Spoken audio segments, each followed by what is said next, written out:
Welcome back to another video in this YouTube exclusive series, 7-Figure Product Series.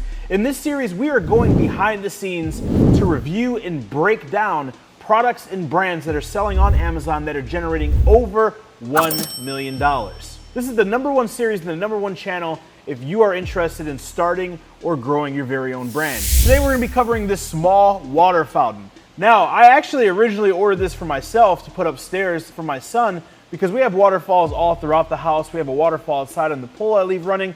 I just love the sound of water. There's a lot of tranquility involved with it. It helps me relax. I do a lot of meditating and reading, and I just love the sounds of water. I love water, so on and so forth. And I said, you know what, let me take a look and see how much this product's actually generating. And I was actually blown away, and I'm sure you're gonna be blown away as well. So let's go ahead and dive into my computer, and we're gonna look at the metrics. My team has already went ahead and put together a product discovery report. And on this report, it's gonna show all of the details on how we found this product, how much the product is making, how you can find products like this, so on and so forth. So let's dive in. Okay, so here you can see that the average revenue is gonna be gross around $131,000 in this niche. Net on that's around $39,000. Now, scrolling down and looking at the product summary, and by the way, if you want this actual product discovery report for this video and this product, as well as all the other products in 7-Figure Product Series, all you have to do is go to the website on the screen or down below. That is 7figureproductseries.com. Now, the averages for the search terms and search phrase water fountains indoor are generating around $4,400 in daily sales. That's at around 45 average units per day. Monthly sales are going to be 131,000. Monthly units sold are a little bit over 1,300, and the average product cost is at around $25. Now, when we scroll down and look at keywords, I like to look at the keywords in the main search terms to get a grasp around what I can project this product to sell, right? Like how much demand is for this actual product and this actual category. And the best way to do this is by looking at search terms or keywords. These are words that people are typing into Amazon when they're looking to buy these products. So you can see fountain is the leader at a little bit over 10,000. You have waterfall fountain at 8,700, water fountain indoors at 7,700, and the list goes down. And these are in chronological order from ascending to descending order. So what I like to look at is I like to look at the search volume. Are people searching for these products? How many people are searching for these products? And when you have a consistency of around 5,000 to 10,000 in terms of search volume across multiple different keywords, that's a good sign. Now, when you look at sponsored ASINs, this is actually going to show you how many are sponsored and how many are actually promoting this actual keyword on Amazon's PPC or pay per click. Now, going down to search volume, if you look over the last several years from January 2019 to January 2023, it looks like there was a spike around 20 to 21. I'm not sure what would cause that influx of fountain sales in 20 to 21. Maybe that's because it was at the height of the pandemic and a lot of people were doing a lot of shopping online, #1, and #2, a lot of people were hooking their homes up because they were spending so much more time. So I could be wrong, I could be right, but when you're looking at this data, one gem that I will give you is I don't like to see volatility. So right there when I see that gap in the middle and it comes back down and it's stabilizing, because you see 2023 and 2019 are around the same volume. If you look at that horizontal graph, then 2021, you have that spike. I don't like to see that volatility because it shows inconsistency. We want to find products that are going to sell 24/7, 365 and generate the same amount of sales, just like an investment property. You want to buy an investment property, fix it up, get a tenant in there, and you want that thing to cash flow. It's the same premise with our products. However, when you're reading these charts, you want to have an open mind and you want to think, was there anything that happened in the economy or was there anything that happened globally that could play a factor in that inconsistency? So think about that, and I'm more than willing to bet that's exactly what it was. Moving right along into research strategy. Now, I told you that I actually ordered this product because I ordered it upstairs for my son's room. However, if you were to find this product, we reverse engineered how to find this product. Here goes the search criteria. The average monthly unit sold would be 1,000. The minimum average monthly price would be around $85. We would exclude top brands, and we would also look in the category home and kitchen. So these are some of the parameters and search criteria that you could use to find a product similar to this. Now, when we were doing due diligence and actually reviewing this, there's several different fountain types, one of them being a fountain for pets, like cats and small dogs. And this is a fountain that they could drink from. So you put it on the floor next to their food and it has water that comes out and they drink from it, right? Some of them have filters, some of them have apps, and I don't want to go down a rabbit hole, but I do want to give you a bar really quick or a gem. When you're doing product research and you're finding products, look at other semantically relevant to the category but different niches, right? Because it's still a water fountain, but instead of being an aesthetic water fountain where it looks cool and it sounds cool in your house, it has a practice for animals, right? So think about that as well, because I never even knew that product existed, and now I'm looking into it for my dog, right? So think about that, because when I was doing the quick research, that product's actually doing pretty decent itself. All right, so product selection for the brand Homedics. Here you can see the average revenue over 133,000 reviews. They have just under 39,000 reviews, so they're absolutely crushing it. And they've been selling this product for a while. Ranked, they're number 3 on the first page. The selling price averages around $25, and the product weight is 1 pound. So looking at this product, this fits the old shoebox method, right? This product is less than 1 pound. It can fit in a shoebox. It's gonna be cheap in terms of fulfillment and in terms of shipping, and it packs a big profit. Now down below, again, guys, you can see all the related links from Amazon product page, product image, the Jungle Scout extension. It'll pop you right up the extension so you can see all the different water fountains I was talking about and the different numbers that they're doing. You can see keywords, search volume, as well as the link to this PDF. Again, that is my gift to you for being a viewer and watching 7-Figure Product Series. All you got to do is go to www.7figureproductseries.com or click the link down below. Now, if you've made it this far and you've gotten any value whatsoever, go ahead and do me a quick favor, smash that like button and drop a subscribe if you are not already subscribed. Turn on notification bells, because every single Friday we are releasing a new episode of 7-Figure Product Series where we are diving behind the scenes and looking at these products and these brands that are generating over 7 figures. Also, if you're starting and not already an Amazon seller and you don't have access to Jungle Scout, you can go ahead and use our link here for the channel, which is discount on junglescout.com, to go ahead and get a discount on Jungle Scout so you can start finding your first or your next product. Now, with that being said, let's go ahead and dive over to the listing and let's analyze and critique the listing. Let's see what they got going on. And last but far from least, my favorite, we'll actually open the packaging and we'll see what's behind it and we'll look at the quality of the product. All right, so here we are on the listing. And you can see it's pretty basic. To be honest, nothing crazy with the pictures. The main image takes up a majority of the space. Here they have some pictures that talk about the benefits, the details, the uses, a little bit about the features. Pretty simple. Here goes a lifestyle image. Here goes a dimension image where it shows it actually in your space, shows the dimensions, the size, so you can get a feel for what it would look like in your home. And then they have a video. Now, in order to have access to these videos, all you have to do is make sure that you're brand registered with Amazon, which is free. In order to become a part of brand registry and unlock all these additional features, all you have to do is have a registered trademark or go through an Amazon preferred partner on platform and show that your trademark is pending. Okay, scrolling right down, they've got the price right. For those of you who have been following the channel for a while, or if you watched another one of these episodes, we never want to end our price in 9, always end it in an odd number. They've got that right. Looks like they're running a lightning deal or a daily deal. So right now you see that the price is slashed. It has this big red box that says lowest price in 30 days. This is something that they're definitely going to do to go ahead and spike the sales, right?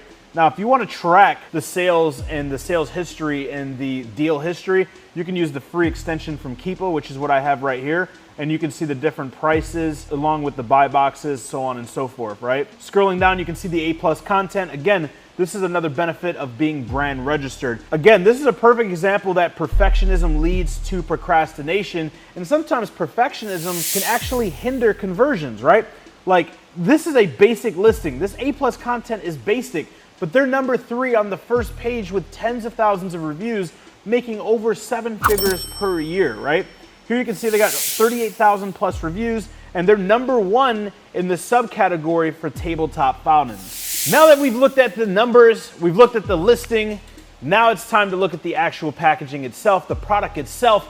And this is my favorite part because we get to see what is behind the packaging. Are they doing marketing? What is their marketing strategy? What is the quality of the product? How are they packaging the product? What does the product packaging look like? And these are all my favorite parts, because one of my favorite parts of building these businesses and building these brands are product development. So let's go ahead and do that together. All right, so right off the back, you can see that there's a sleeve on here, and the sleeve on the box has a picture of the product, has the name on here, the brand. That's pretty much it. On the back here, you can see it has the model number, it has the UPC, it has the address, the website, customer support email, made in China, of course, so on and so forth. Now, these sleeves are quick, easy ways. You can see that this is just a blue corrugated box. So more than likely, when you get into running with a lot of numbers, right, when you're pumping out a lot of products, You want to identify ways to increase your bottom line without decreasing the quality of the product. So how can I make the quality perception and feel of the product be superior and really be quality while driving down the price? So chances are that versus this package being all printed with this, they were able to create this sleeve, and the sleeve was able to save them some money. That may be the reason why they did the sleeve. Again, I could be wrong, but that does make sense. Now, getting the sleeve off the desk here, you can see that they have a piece of tape that is holding this ear right here. I'm gonna go ahead and rip that open. Now, believe it or not, you guys hear me talking about crush factor a lot here. You can see that the crush factor is very poor on this box. I'm easily able to just demolish this box with one hand, right? So you have to think about that. This is a higher ticket product, and this is an electronic product, and I'm not sure how fragile it is, but if it was fragile, this wouldn't be doing too well, right? So you can think about the boxing again. They probably are trying to save some money because it doesn't ship in that box. Amazon is going to place that in its own box, and the corrugated thickness on the Amazon boxes are a little bit thicker, and they usually do put padding inside of the boxes if your product is a little bit more on the delicate side, right? So other than that, they have the main fountain, looks like inside this box, which is holding the different components. Get these out the way. You can see these little inserts. Inserts are a good way to protect products and to also make the packaging look a little bit better when you open them and they're inside their little slots. Makes things look a little bit better. Right off the gate, I seen like a piece of plastic fell off or broke. I'm not sure what that's from. I noticed that a majority of this product is plastic, which as a consumer who actually purchased this for themselves, I'm actually a little bit upset. I would think that it would have been like an aluminum or a metal or something like that. The entire fountain actually is plastic, which again, they probably did for cost cutting purposes, right? To increase their margin. You can also see here, I don't know if the camera can pick it up or not, but the light is actually not centered, light's off centered. So the quality is not crazy. And the reason why I hit on this, it's not slashing this company, right? I'm not sitting here slashing this company because this company's crushing it. This company's making 7 figures. It's a good product. They have tens of thousands of 5-star reviews. But so many people that I deal with, that I consult on a daily basis with the AMZ formula and my consulting company is, they're trying to make that first product perfect. Perfectionism leads to procrastination. Your first product will never be perfect, and if you wait for your first product launch to be perfect, you will wait so long that you will lose significant amounts of money and opportunity. First to market, first to dollar. And what I highly suggest is you do your due diligence as fast as possible and you get the product to the marketplace through a micro launch test batch, and you start implementing adjustments and refinements with every single order. There is no rule book or nothing, no rules and regulations with Amazon or with building a brand or a business in general that says that the way you launch it is the way it has to stay. So constantly be innovating, constantly be improving, but don't do it to the fact where you fall victim to analysis paralysis and then this perfectionism loop where it takes you a year to launch a product when it could have took you 30 days for product development and then to start manufacturing, okay? Another tip is when you're looking at launching these products, make sure that you're ordering 2 or 3 of the competitors on the first page that are making all the money, because you may be overthinking and overanalyzing and getting in your head about how the product quality should be, how the product specification should be. You'll actually be able to see that you may be in your head and that you may be going down this rabbit hole of constantly improving when you really don't need that, right? Now they have the little sections that are gonna go on here to hold the water. And I didn't look at the instruction manual, so I'm not sure exactly how to put this thing together. So I'm just gonna guess that they have these little inserts here. There goes one. Yeah, and again, I didn't look at the instruction manual on this, but they have inserts, pretty easy to snap in, pretty self-explanatory. And then you have the pump here, the pump down at the bottom, and you have the AC adapter for the pump. And this is what's actually gonna pump the water from top to bottom and circulate the water. And it looks like a simple on and off switch.